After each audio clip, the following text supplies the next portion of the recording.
There is, over the last week, it seems a lot of people, and I include myself among them, feel like a sort of rising sense of alarm about the aggressiveness of the sort of authoritarian aspirations of this government, essentially firing a U.S. attorney to replace him with a patsy who will indict a political enemy.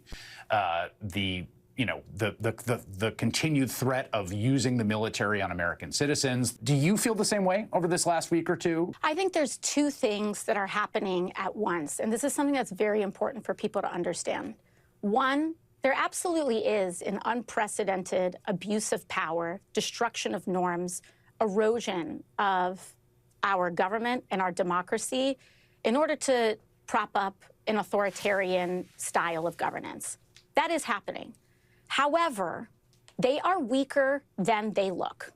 And it is important that we remember that, because what they rely on is the impression of power, the perception of inevitability, in us giving up in advance to say, oh, what's going to happen if I stand up, et cetera. Nothing's going to happen. They rely on that perception of inevitability and power so that people comply in advance and acquiesce in advance and give up in advance. And at the end of the day, Donald Trump is at record levels of unpopularity in his tenure. The Republican House is at record levels of unpopularity.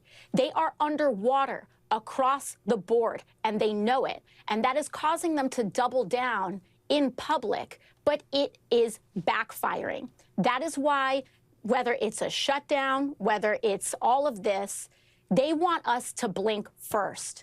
And we have too much to save.